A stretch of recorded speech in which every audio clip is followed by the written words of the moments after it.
इस समीकरण में आपका स्वागत है। मैं हूं मनीष उपाध्याय। आज हम लोग हैं मोतिहारी में और हमारे साथ हैं यहाँ के बहुत ही, आप कह सकते हैं कि समाज सेवी, जेपी सेनानी के अध्यक्ष, आलोक फाउंडेशन के अध्यक्ष, सर्वोदय मंडल एक फाउंडेशन है उसके भी अध्यक्ष, सक्रिय अध्यक्ष हैं, और यहाँ से समाज सेवी लगभग 1970 से लगातार सक्रिय समाज सेवा करते आ रहे हैं राय सुंदर देव शर्मा जी से।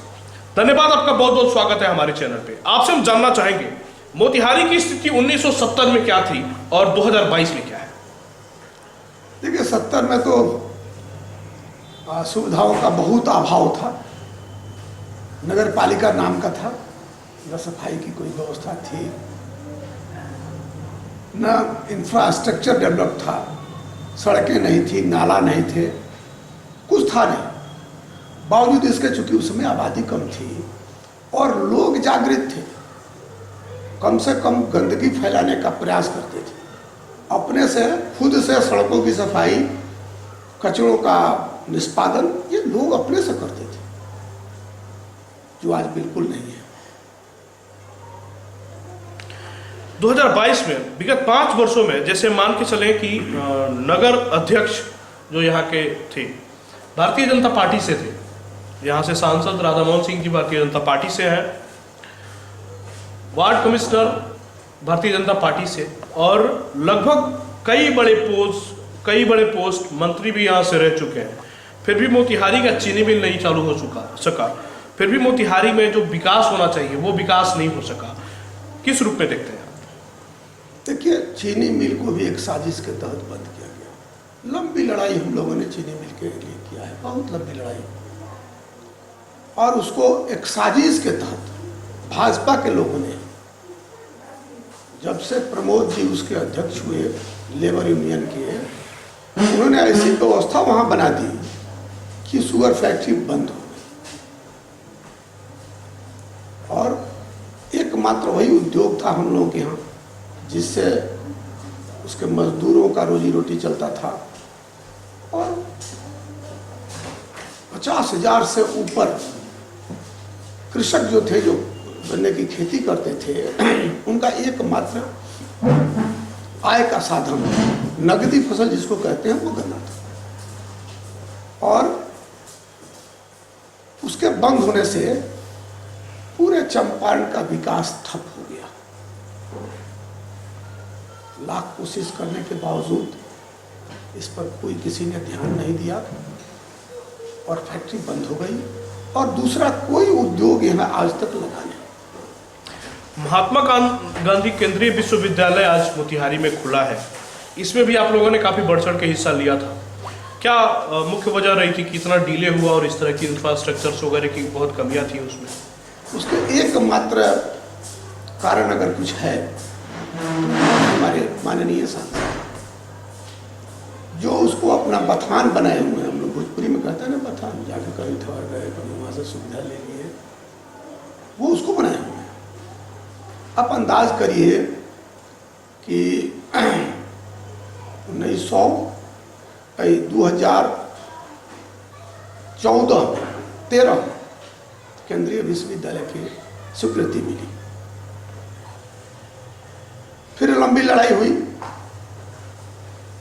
लड़ाई हुई कि इसमें गांधी का नाम जोड़ा जाए, लेकिन कांग्रेस की उस समय सरकार थी, उन लोगों ने साफ कहा कि नहीं, गांधी का नाम नहीं जोड़ा जा सकता है। जब एनडीए की सरकार बनी तो यह एक उपलब्धि उन लोगों की जाती है कि उन लोगों ने इसको गांधी का नाम जोड़ा, इसमें गांधी केंद्रीय विश्वविद्यालय मोतिहारी हुआ।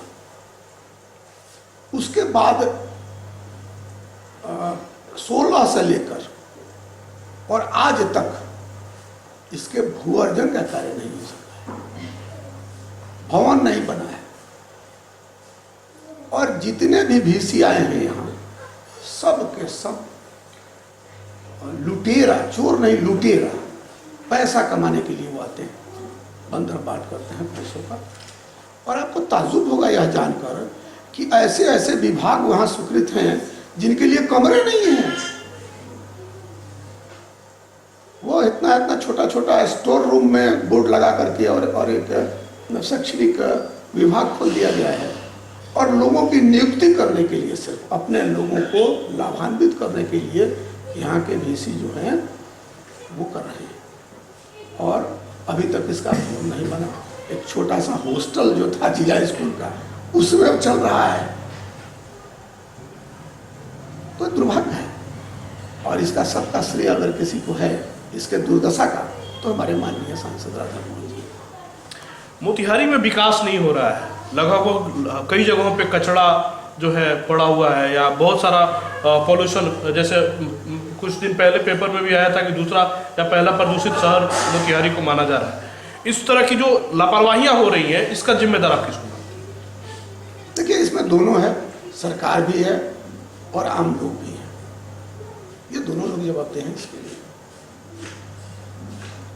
सरकारी व्यवस्था अब इस माने में हम देखते हैं नगर पालिका का कि सड़कों की सफाई रोज होती है, कचरे का उठाव रोज होता है, लेकिन कचरे का निष्पादन नहीं हो रहा है। करोड़ों की लागत से यहाँ कचरा निष्पादन की एक यूनिट बैठाई हुई है, जो 3 साल से बैठी हुई है।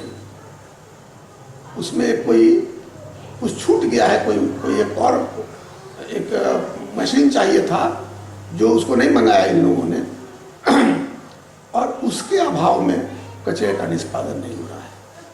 करोड़ों करोड़ रुपया, देखिए बाल्टी आप देखे होंगे सामने पड़ा हुआ है, बाल्टी में करोड़ों की खरीदारी बाल्टी में हुई है, लेकिन उस मशीन की खरीदारी नहीं होगी, इसलिए कि उसमें इन लोगों को पैसा नहीं मिलेगा। काफी वर्षों के बाद मतलब बिहार में एक नया इतिहास बना है कि शहर का मेयर जनता डिसाइड करेगी, जनता चुनेगी। इसको आप किस रूप में देखते हैं? देखिए, यह बहुत अच्छी पहल है सरकार की, बहुत अच्छी पहल है।